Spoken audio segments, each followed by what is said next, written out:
Hello everybody, my name is Zach with Overrated Gamers. Today we're going to continue our 5-color deck techs.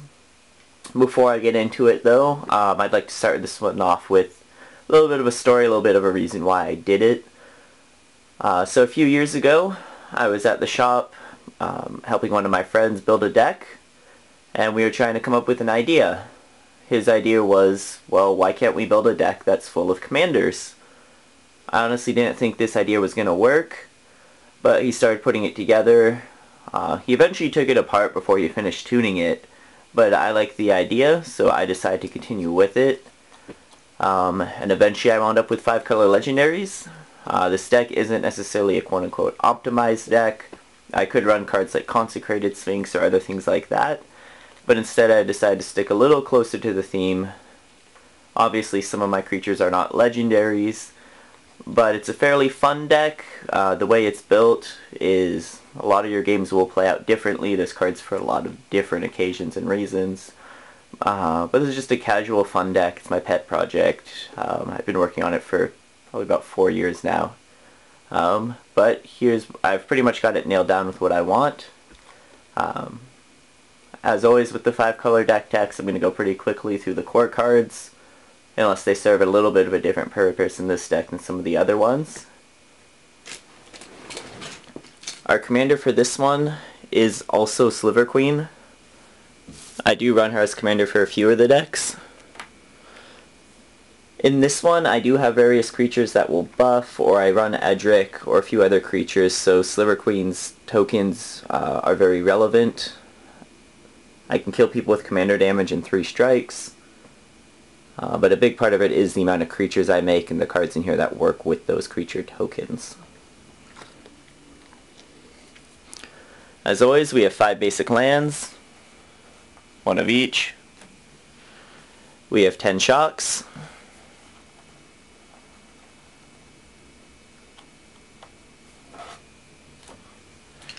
We have the 5 Cons fetches. If you wanted instead, you could run the 5 Zendikar fetches.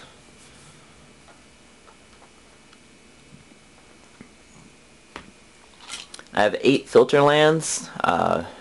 In my first video on the 5-color decks, I do explain in detail why I'll only run 8.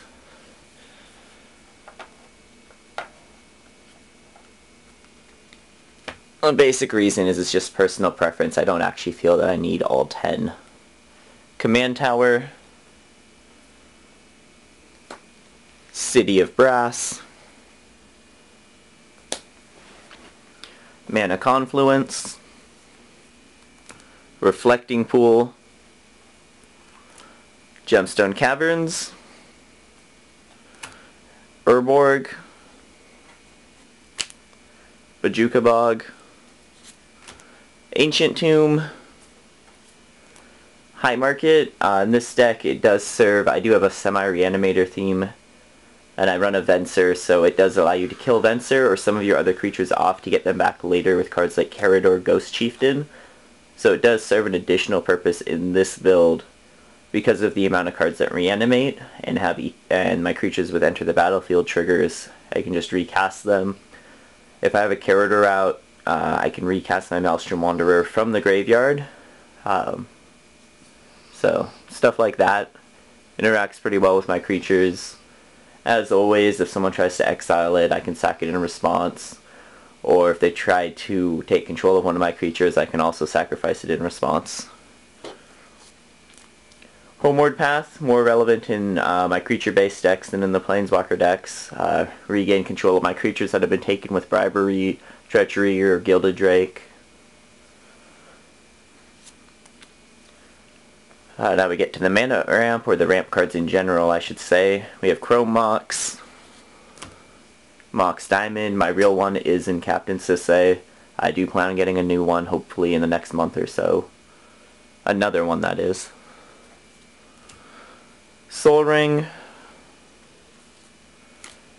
Mana Vault, Exploration, Deathrite Shaman. Occasionally in this deck I will exile my own creatures if someone else does try to reanimate them. Does happen on occasion. Birds of Paradise, Rampant Growth, Farseek, Nature's Lore, Chromatic Lantern, Vampiric Tutor, once again instant speed, tutors for a card, puts it on top of your library.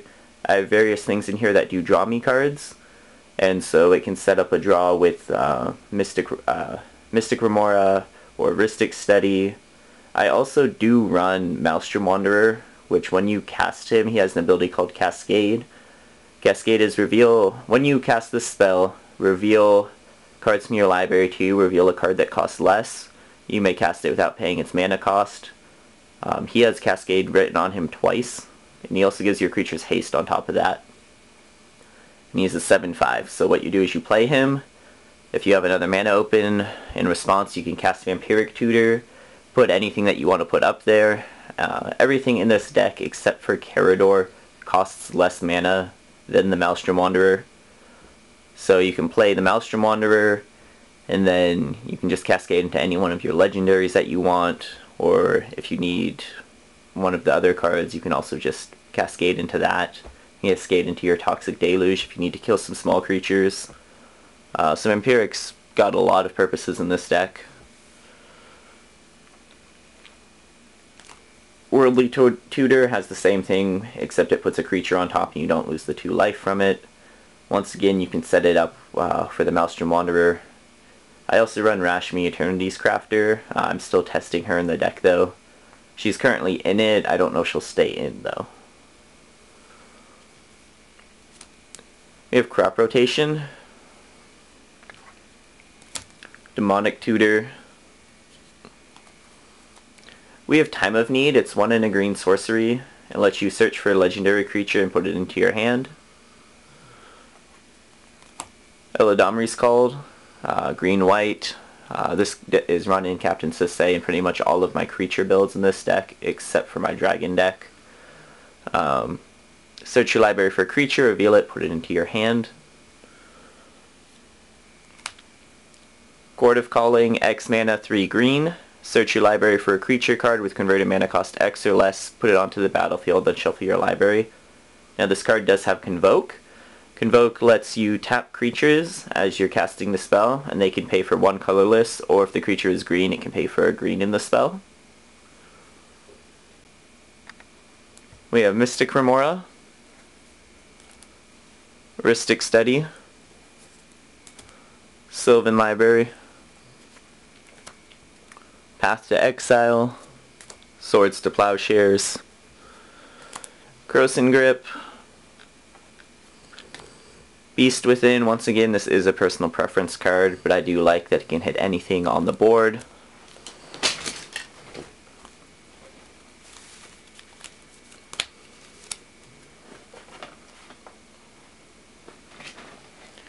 Vandal Blast,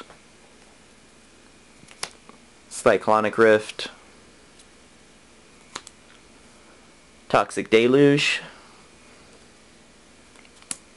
We have Phyrexian Reclamation, 1 black enchantment, 1 and a black, pay 2 life, return a creature from your graveyard to your hand. This is something you can do with Venser. You can, if you have High Market out, you can kill your Venser and then return it to your hand with Phyrexian Reclamation. It does cost a bit of life. In the end, it's only costing 1 life because you gain 1 life from the High Market, and each turn you could Venser if you needed to. At the very least, it's just a nice little interaction that helps you deal with some of your opponent's threats. Or you can bounce some of your own creatures. You could bounce your Sidisi Undead, I think it's pronounced Vizier. I don't know how to pronounce it, but she's 3 and 2 black. When she comes into play, you can sack a creature. If you do, you can tutor for something. So you can continually Venser her, or things like that. Or you just get decent cards back to your hand that have died. We have Evolutionary Leap. It's 1 and a green enchantment.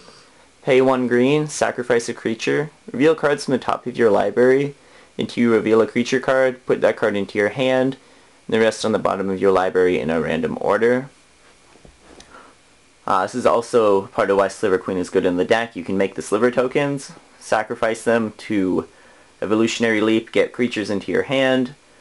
If an opponent tries to kill your creatures, or there's a board wipe, it gets you more creatures into your hand. I do run it over Survival of the Fittest because of the various synergies I have in the deck with it. It also allows me to kill my Venser if I don't have the High Market out, so I can get him back later with things like Carador, or I could just return him with Phyrexian Reclamation. It synergizes a lot better than Survival. And if there's a board wipe, well, Survival doesn't net you creatures from your creatures dying. Personal preference, if I really wanted, I could run Survival of the Fittest in here. I choose not to.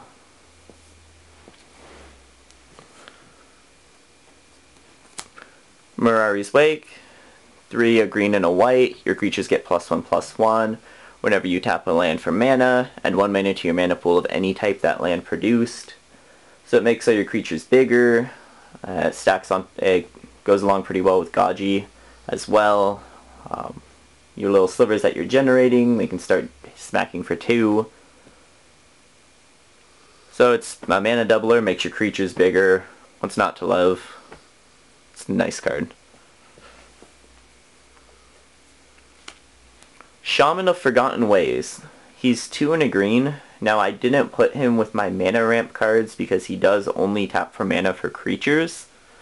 So he's a 2/3. You can tap to add 2 mana and any combinations of color to your mana pool, but you can only use that mana to cast creature spells. You can't even use it to activate their abilities.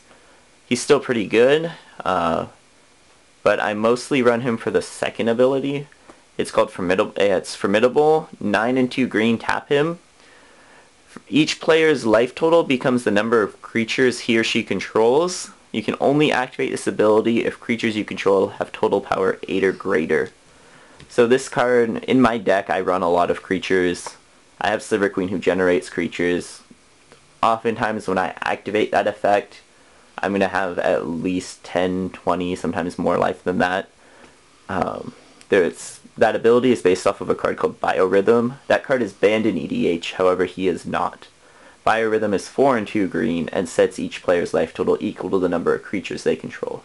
So this ability does cost more mana, has a requirement of your creatures having total power 8 or greater, which isn't that hard in this deck.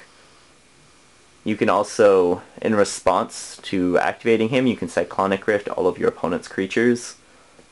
Or if your creatures are big enough, you can Toxic Deluge their creatures.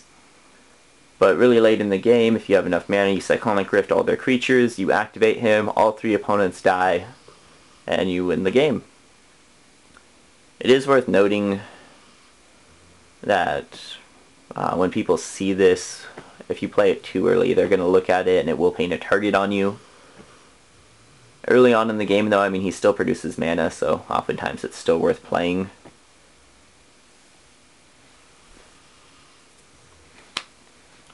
There's some utility cards. Eternal Witness. When it enters the battlefield, you return a creature from your graveyard to your hand. She's 1 and 2 green for a 2/1. She does the same thing she does in all the decks. She's just a nice value card. She can return your creatures to your hand, of course. I can also then sacrifice her afterward to Evolutionary Leap. Stuff like that. I could sacrifice her to Sidisi. So she does synergize pretty well with the other creatures on top of being a good card. We have Seedborn Muse, 3 and 2 green. She's a 2/4. Untap all permanents you control during each other player's untap step. So you end your turn, you untap all your stuff. If Sliver Queen's out, you can start making Sliver tokens on everyone else's turn. You can untap so that you have mana for your Venser, your Cyclonic Rift, your Path to Exiles, your Crows and Grips out. All that good stuff. Before they banned it, it did of course run Prophet of Crucifix. And that card basically just allowed you to get so ridiculously ahead by playing tons of creatures from your hand. Of course, they had to ban Prophet of Crucifix for good reason. That card was broken, but Prophet of Crucifix untapped all your creatures and your lands during each other player's turn and allowed you to play creatures at instant speed. It did need a ban, though. It was pretty degenerate in EDH. So we run the next best thing, which is Seedborn Muse. Of course, if I do have a Evolutionary Leap out, then I can just create slivers, evolutionary leap them, get more creatures. Or just if I have creatures that aren't doing much, like an Eternal Witness. But it allows you to tap out on your turn, and then untap on your opponent's turn so you can respond to what they're playing. At the very worst, it eats your opponent's Path to Exile with Swords to Plowshares, so then you can play some of your other threats later.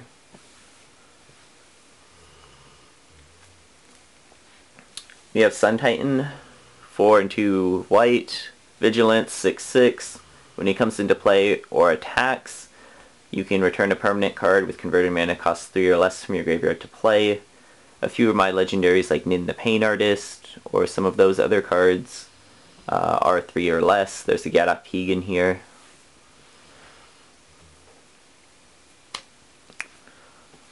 So now we get into the legendaries. Before I start discussing them, I am going to mention why I don't run certain other legendaries. So I don't run Elishnorn in this deck, I don't run Kamal, I don't run Kataki War's Wage. The reason for not running Kataki is I actually do want to keep my artifacts in here, and I do need the mana they generate usually. The reason for not having Norn is, and Kamal, they become a bit too similar to Sisay, and my plan A would wind up being to get the two of them so I could destroy lands. It's really good, it's fairly consistent, but it's also just, it's not the point of this deck, it's a casual deck. I also don't run Brago. There's an infinite combo with Brago and Aurelia that allows you to take infinite combats. Aurelia has on her that when she attacks for the first time each turn, untap all creatures you control, then take an additional combat. She's a Flying Vigilance Haste, so the turn she comes out she can activate that ability. And then there's Brago. He is 2 a white and a blue for 2/4. Whenever he attacks, whenever he deals combat damage to a player, you can exile any number of creatures you control, or any number of non-land permanents you control, then return them to the battlefield.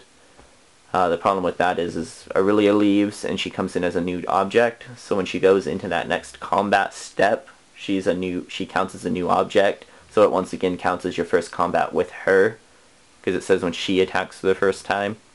And so you can just keep attacking people with those and then just win the game if they have no blockers. I found when I was running it, that's what I would always go for. It was very consistent, but it also just wasn't fun. And the point of this deck is to be fun, but it's also meant to still be good. So our first one is Gaddock Teeg, a white and a green for a 2/2. Non-creature spells with 4 or greater can't be played. Non-creature spells with X in their mana cost cannot be played. It hits a lot of the board wipes, so keeps those from hitting you. It stops players who are running things like Ad Nauseam from playing that. It stops Tendrils of Agony. It stops Allurin. Stops all kinds of annoying cards that can be a bit of a pain in the butt to deal with. So yeah, he's pretty good. It does hit my cards too, but I don't run that many cards with I don't run that many non-creature cards with X in their mana cost, and I don't run that many that are 4 or greater, if any. We have Nin the Pain Artist. She's blue and a red for a 1/1. Pay X, blue, red, tap her. She deals X damage to target creature. That creature's controller draws X cards. Generally, you're hitting your own creatures with this to draw cards. Once in a while, you do have to kill an opponent's creature with it if it's something that's just going to kill you. Generally, you don't, though. It's also something to do if you have your Seedborn Muse out. Every turn you can draw a few cards. During every other player's turn, you can draw a couple cards. Oftentimes, I like to do like about 3-4 damage to my Sliver Queen at the end of someone's turn. Draw a few cards. It's just a nice draw engine. If you want to bring back your Venser later, you can also kill your Venser, kill your Sidisi to bring her back, you can kill Maelstrom to bring him back. So if you want to kill your creatures to get their abilities again, because you have a card that gets them back for you, you can also do that. If an opponent attempts to exile something, well, she can also kill it in response. If they take control of stuff, she can kill it in response. She can also kill herself. So it's worth noting that even if she's your only creature and you have a lot of mana, sometimes it's worth just having her kill herself on your following turn to draw a couple of cards. Worst scenario, if you have like 8 mana, you play her, she doesn't die, she isn't killed for whatever reason by an opponent, your turn comes around again, you could just deal 6 damage to her and, you know, draw 6 cards.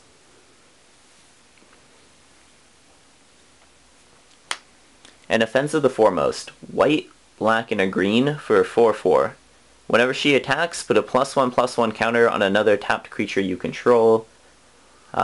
If a creature card would be put into an opponent's graveyard from anywhere, exile it instead. So this stops Mikaeus combos, just if they have value creatures, it exiles their Eldrazi, so if they hit the graveyard for whatever reason, they get exiled. It basically just hits any problem creatures. I don't really run her for the first ability, that's just a nice little bonus. She's also got a good body for 3 mana, she's a 4/4 for 3, it's pretty nice. But yeah, so some of the cards in here are a little bit control-y. This deck does a little bit of everything. We have Airtie Wizard Adept. He's 2 and a blue for a 1/1. Pay 2 and 2 blue. Tap him, counter target spell. So he's really nice because he starts getting you a lot of value. He can counter an opponent's spell, then it rotates back to you. He can counter another spell at that point. You've gotten your 1/1. After that, everything else just starts becoming a bonus. If you have Seedborn Muse out, you can pretty much counter one spell from each opponent. It starts getting a bit ridiculous. Oftentimes players will try to force you to counter a removal spell with him, and then they'll play a large threat. That's why if you play him in the later game, and you happen to have 8 mana open, and 4 of it is blue, you can flash in your or you can tap him, counter their removal, then flash in your Venser to bounce their threat to their hand, and hopefully they're not able to play it again, so then he survives.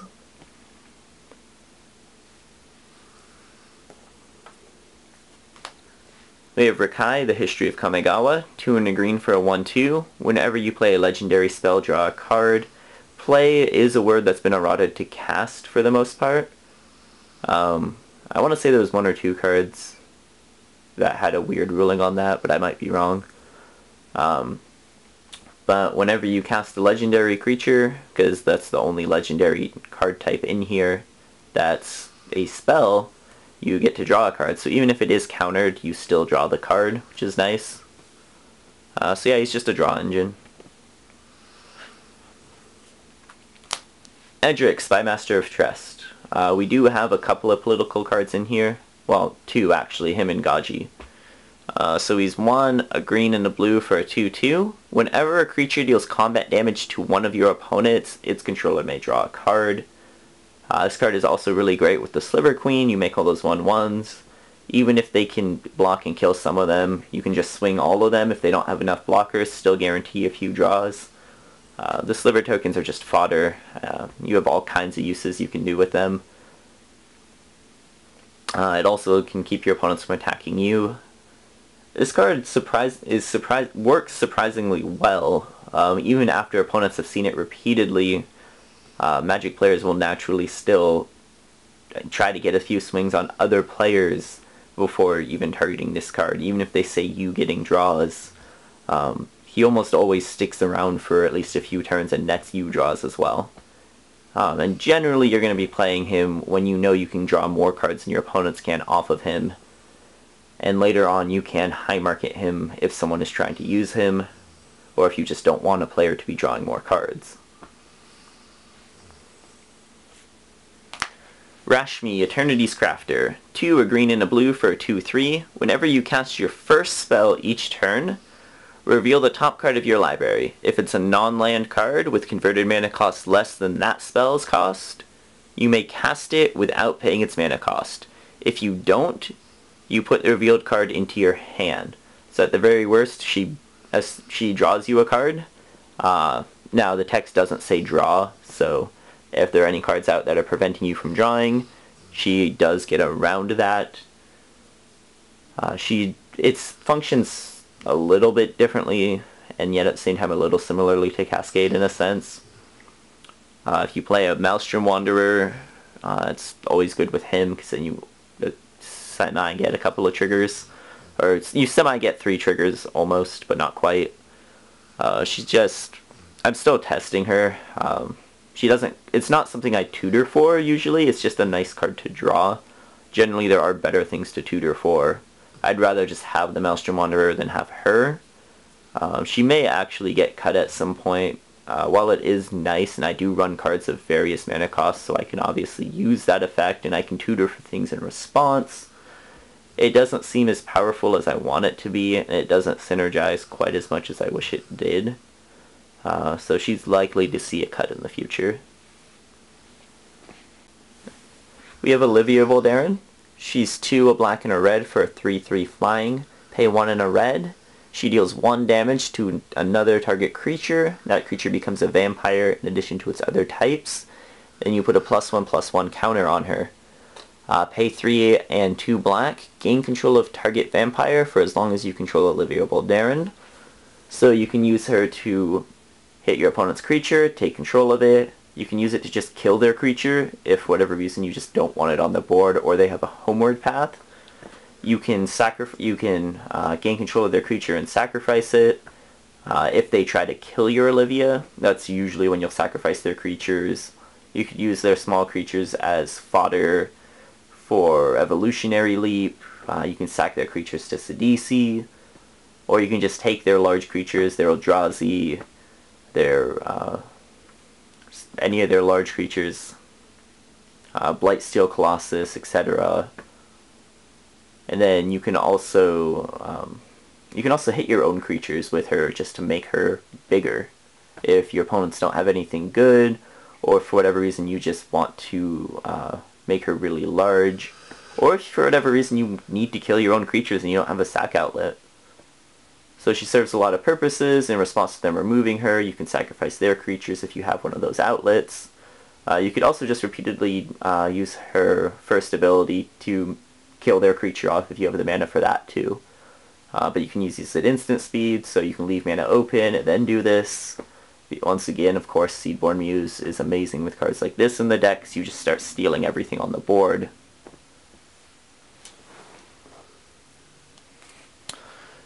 We have a Captain Sisay in the deck. She's 2, a green and a white for a 2/2.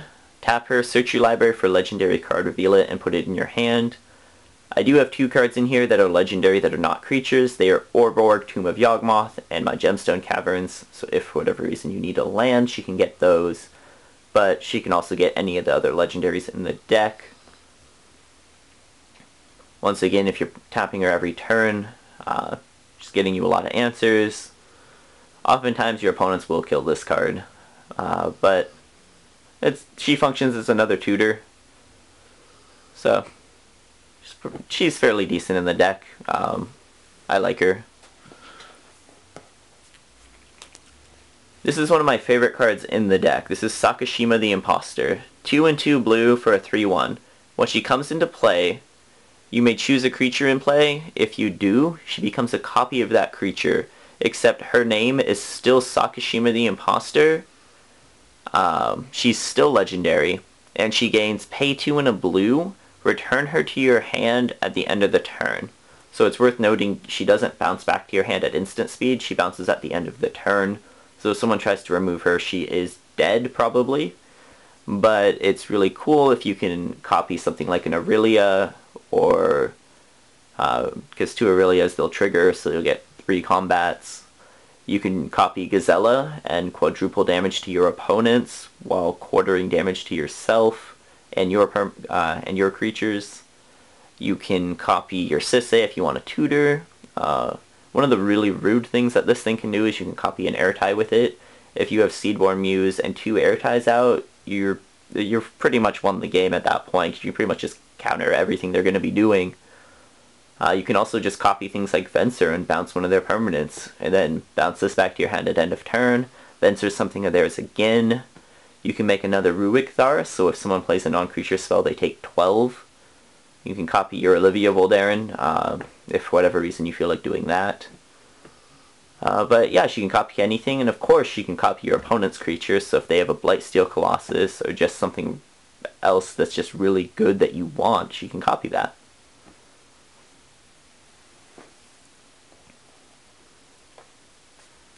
It is worth noting as well that she comes into play as a copy, so that's why she gets the enters the battlefield effect. So yeah, we have Venser. I keep mentioning him. So he is 2 blue for a 2/2 with flash, meaning you can play him at instant speed. When he comes into play, return target permanent or spell to its owner's hand. So if they're casting a spell like Critterhoof Behemoth, you bounce it to their hand. It's not the same thing as countering a spell, because countering a spell puts it into the graveyard. However, he does keep it from resolving. If it does have an on-cast effect, so if they're casting Ulamog, the on-cast effect resolves, but Ulamog goes to their hand, it never enters the field. So they play Critterhoof, you bounce the spell to their hand while it's on the stack, it never enters the field. You can also bounce permanents in response, so if they're trying to kill something of yours, you can bounce it. If they're trying to play a combo, say they're trying to play... If they have Omniscience out, they can still cast one of those spells, but after they cast one of them for free, you can then bounce Omniscience afterward. They're tapped out, they only got 1 free card off of it. Chances are they probably can't play it again. So his versatility is really good in the deck. He can do tons of things. He can bounce things like your Maelstrom Wanderer back to your hands. You can Cascade twice again. He can bounce your Sisay, or your Teeg, or your Nin, or your Sliver Queen. He can keep multiple things from being removed. Occasionally you do want to bounce your Sliver Queen to your hand. If she's died a few times, you don't want to play her from the command zone. We have Sidisi, Undead Vizier. I really don't know how to pronounce that last word on there. I haven't actually seen that word until I saw this card. I should look up how to pronounce words like that before I do these videos. I will try to work on that. She is 3 and 2 black for a 4/6 death touch. She has exploit. When she comes into play, you can sacrifice a creature. She has, when she comes into play, or when she exploits a creature, you may search your library for a card, put it into your hand, shuffle your library. So she can exploit herself. It is worth noting players can respond to the exploit ability. So they can kill one of your creatures in response to her exploit triggering. If I remember correctly, I think they can also kill her before you can exploit her to herself. So if you do play her, you probably want to play with another creature out. That way they can't just straight up kill her off and prevent you from doing anything with it. She does synergize nicely with cards like Venser. She can kill your Eternal Witness. She kills your Sliver tokens. So she has enough synergy. She's one of the cards that definitely stays in. So is Venser and Olivia. We have the Mimeoplasm. He's 2, a green, a blue, and a black. When he enters the battlefield, you may exile 2 creature cards from among all graveyards. So you can exile 1 from one player, 1 from another player, or use 2 from the same player. If you do, it enters the battlefield as a copy of one of those creatures with a number of +1/+1 counters on it equal to the power of the other card. So if you exile an Ulamog and a Nin the Pain Artist, you could choose him to come in as Nin, and he would come into play with 10 +1/+1 counters on him. So he could, for 5 mana, you could an 11/11 Nin the Pain Artist. That's just one of the combinations you can do with it. Oftentimes I'll exile 2 of my own creatures. Maybe they've killed Ruik Thar, and one of them's a blue deck, or just a deck that plays a lot of non-creature spells, and they think they've dealt with your Ruik Thar. Well, you exile it from your graveyard, and you exile something else, and you have Ruik Thar again. Or you get another Olivia Voldaren, because they've killed your Olivia. Once or twice I've exiled my Sliver Queen from the graveyard, either to put counters on it or to make it a Sliver Queen if I don't have the mana to cast it again. It's just things like that. It's worth noting, if you exile your Sliver Queen from the graveyard with him, you can send it to the command zone. So sometimes you could just send it there for that if you want either the 7 counters or to make a Sliver Queen with him.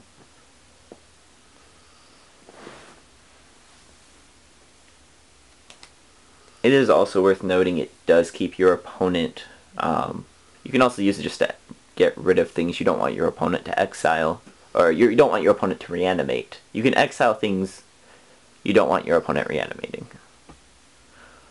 We have Rune of the Hidden Realm. He's 2, a green, a white, and a blue for a 4/4 with Vigilance and Trample. You pay 2 and tap him. Exile another target creature, return it to the battlefield under its owner's control at the beginning of the next end step. The first thing to note on this card is when it says beginning of the next end step, you can exile a card with it at the end of the end step, at the end of the player's end step, and it won't come in until the beginning of the following player's end step. So for whatever reason, you don't want it there during the other player's turn. Say it's something like a Seedborn Muse, you can pretty much skip it from getting one turn's effect. A lot of the times you're going to be hitting your own creatures with it to either keep them from dying, to Swords Lift to Plowshares, Path to Exile, or you'll use it to hit your Venser so you get his Enter the Battlefield effect again, or Sidisi's effect again. But there are times you could keep things from like a Blightsteel Colossus or a Rafika the Many. If it doesn't have all its swords on it to protect it, then you can just keep it from hitting you. Or if you just want to unequip things from someone's creature, you could also, in response to them equipping a creature, you could remove it so it doesn't get those swords put on. So he's got a lot of utility, he's got a lot of uses, he does function well with a lot of the other cards in the deck.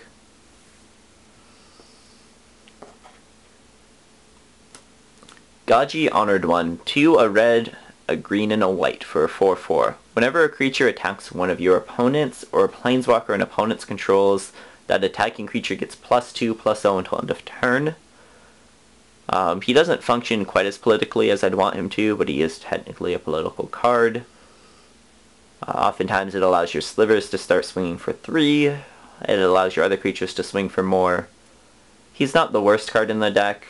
He's certainly one of the cards that is on the chopping block. I may remove him eventually, or if there's a really nice legendary that comes out in another set. This deck always sees sets as they're coming out, and then I determine whether or not I'm going to put any of those new legendaries in the deck. Sometimes it's a hard decision to make, sometimes it's not so hard. Sigarda, Host of Herons. 2, a green and 2 white for a 5/5 flying hexproof. Spells and abilities your opponents control can't cause you to sacrifice permanents. So it's great for Grave Pact, it's great for Eldrazi with Annihilator, and it's great for things like All Is Dust, or any of those other kinds of cards. That ability comes up more often than you'd think. Obviously you can sacrifice things to your own cards, but your opponents can't make you sacrifice. She has the hexproof, so they can't target her. So she protects your board while being a 5/5 flyer hexproof, so she can get in some good beats, she can absorb damage from small creatures.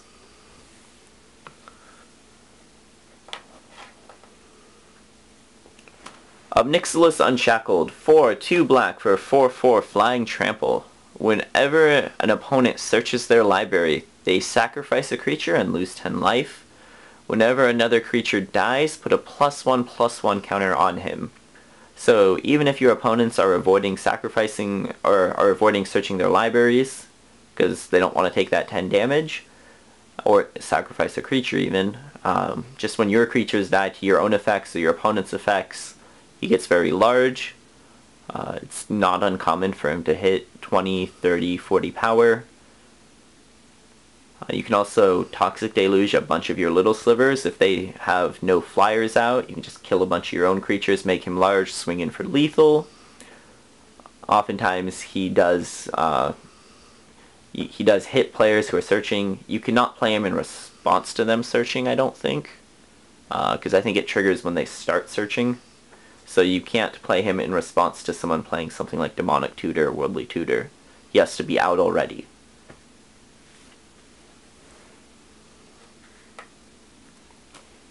Aurelia the Warleader, 2, 2 red, 2 white, a 3/4 with flying, vigilance, and haste. Whenever she attacks for the first time each turn, untap her, or well, you untap all creatures you control. After this phase, there's an additional combat phase. It's It's worth noting that it doesn't matter if the creatures she's untapping have attacked that turn. So things like Shaman of Forgotten Ways, Birds of Paradise, those do get untapped. Or if you had to counter on your turn, your Airtie becomes untapped after that. So it's fairly nice if for whatever reason you tapped something already, or if you tapped your Rune of the Hidden Realm to protect one of your other creatures, you can just drop her after that.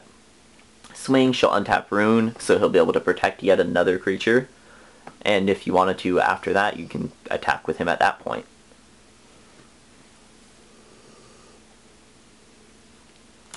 Rurik Thar, the Unbowed. 4, a green and a red for a Vigilance Reach 6/6. Whenever any player plays a non-creature spell, he deals 6 damage to that player. He does also have to attack every turn if able. One thing to keep in mind with that effect, if your opponent has anything like Ghostly Prison that makes you pay mana, you don't have to attack that player. I think he would have to attack another player though. But if all of your opponents have cards that make you pay a effect if you wish to attack them, then he does not have to attack that player.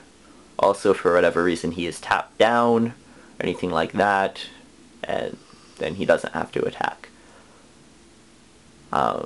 Even though he does 6 whenever anyone plays a non-creature spell, most of our big cards in this deck are creatures. By the time we're bringing him out, we've played quite a few of our non-creature spells that we've wanted to play.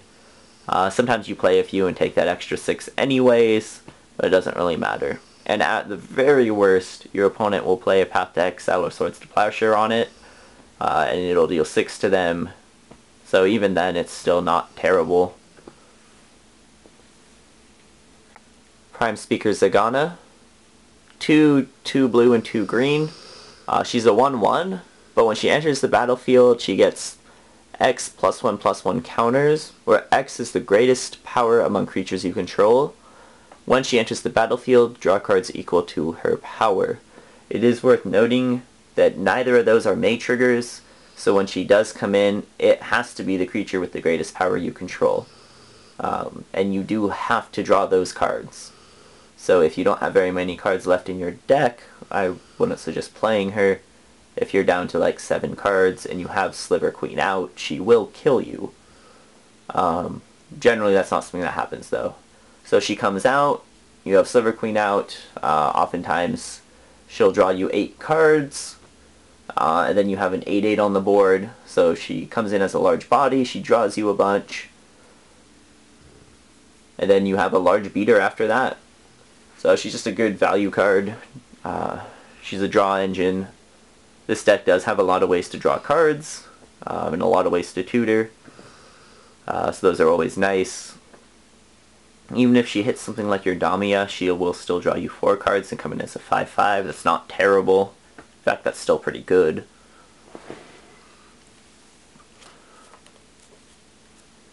Speaking of Damia, she is 4, a green, a blue, and a black. 4/4 Death Touch. She makes you skip your draw step. But at the beginning of your upkeep, if you have fewer than 7 cards in your hand, draw cards equal to the difference. She's just in here to draw cards. However, that Death Touch can be a bit of a deterrent to an opponent attacking you. But yeah, that's about all she does. She draws you cards, and she has Death Touch.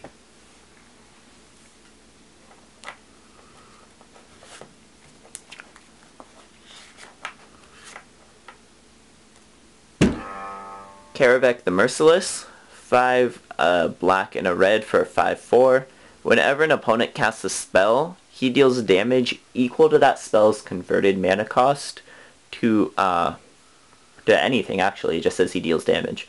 So if player 1, or if just one of your opponents, we'll just say player 1, casts a spell that costs 6, you can deal 6 damage to player 2, or to player 2's creature, player 3's creature, player 1's creature. You can deal 6 to anything, even one of your creatures if you wanted to. But it can allow you to very quickly kill an opponent off. You can use this as a political card. You can tell your opponents, hey, if you play spells, we can kill that guy off if one of your opponents is a problem.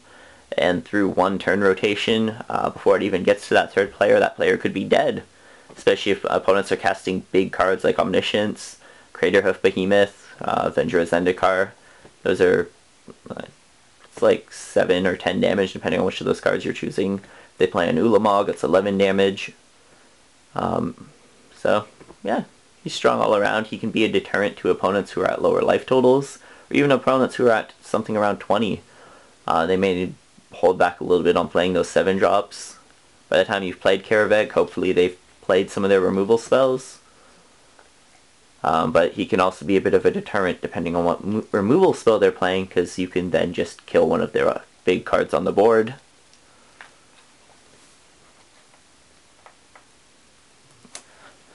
This one's in Korean, but it's Gazella, Blade of Gold Knight. 4, a red and 2 white for a 5/5 flying first strike.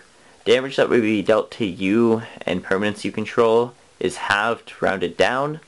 Damage dealt to your opponents and creatures your opponents controlled is doubled, rounded up. It's worth noting that your Ancient Tomb will only deal 1 damage to you with this card. Things like City of Brass won't deal damage to you. Your Sylvan Library, you only take, I think the Sylvan Library is pay life, so it won't affect that. But yeah, so she can block a 10/10 creature. She would, she can block an 8/8 creature, and I think her first strike allows her to kill it without her dying, because she halves the damage, so she only takes 4. And then she hits it for 5, and then it doubles to 10. So things like that. I don't remember how the interaction works with if it's a 10/10 creature she's blocking. I'm fairly certain she kills it still.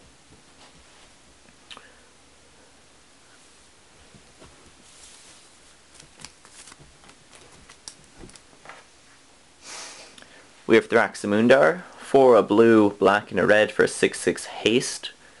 When he attacks, the defending player sacrifices a creature.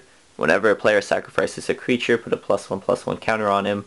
Once again, he does function with your city, with your Sidisi, with your High Market, with your Evolutionary Leap. I don't run Mizzix Crawl in here, even though I do have a bunch of cards that sacrifice. Mizzix Crawl is 3 a black and a green for 2/2. Whenever a player sacks a creature, put a +1/+1 counter on each creature you control. I ran him for a while, but he just didn't do enough. Most of the cards in here are decent on their own and just synergize well. And on top of that, he's really strong against a Rafik deck. Generally, Rafik will be the only thing out. You'll attack them, so any deck that's only running 1 creature, if your opponent is playing Narset, you can swing at them, they lose their only creature. Even if they Maze of Ith him, which removes him from combat, he's still attacked, so his trigger still happens. So even if he's removed, that trigger happens. They have to remove him before he attacks. So in response to you going to combat, they'd have to kill him.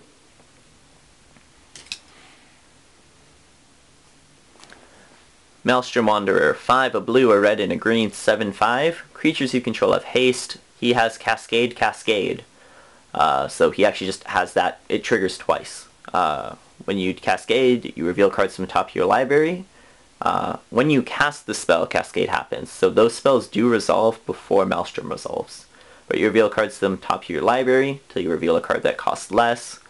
You may play that card without paying its mana cost. Put all the other cards you revealed on the bottom in a random order. So yeah, gives your creatures haste, gives you other cards, and those, if they are creatures, well, you can attack with all of them on the turn that you're playing this. So once again, he's a good value engine. He is one of my other favorite cards in the deck. Occasionally I just get him for that haste trigger. If I've played a lot of cards that turn and I have mana to also play him, I'll play him down. I'll have enough damage to kill a few players. So yeah, once again, as I've said, a lot of the cards in here are pretty versatile, work pretty well. Carador Ghost Chieftain, 5 a black, a green, and a white. He's a 3/4. He is 1 less for each creature card in your graveyard. During each of your turns, you may cast 1 creature card from your graveyard. So once per turn on your turn, you can cast a creature card from your graveyard. You can recast Venser, Eternal Witness, Sun Titan, Maelstrom Wanderer, just anything from your graveyard. He's also great in the later game. Oftentimes you will have up to 5 creatures in there by the time you're playing him. So then he's just a green, a white, and a black. And at that point, 3 mana, and then you can spend more mana to play other creatures out on that same turn he comes out. Generally, you do want to play him on a turn where you can cast other creatures from your graveyard that turn. He's one of those cards people are quick to remove, because he does generate absurd value.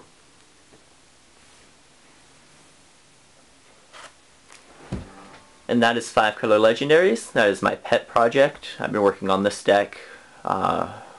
This deck is the only deck that I've been working on for years at a time besides Captain Sisay. There are various cards I haven't included for various reasons. Obviously you have a pool of hundreds of Legendaries to pick from, so this deck did take quite a while to put together. It is made so every game you do play with it is different. This deck is a bit hard to pilot because there's no one direction that it is taking at any given time. It's more made to be able to react to what your opponent's doing. And if your opponent's not doing much, then you just start getting a bunch of creatures out and just swing for a lot of damage. As I mentioned, this deck isn't competitive exactly. It's not extremely casual, but it can definitely go toe-to-toe with at least tier 2 decks. I wouldn't suggest playing it against things like Narset or Captain Sisay or Zur, nothing like that. I really wouldn't suggest that for any of my 5-color decks. They're all pretty much casual. I will put a link in the description as always with a list for this deck. I'll put a link to the first video for those of you who haven't seen the first video on the core. It's really only 20 or 30 minutes of that first video talk about the core of the deck. Might even be less than that. But thank you everybody, and we'll see you in our next video.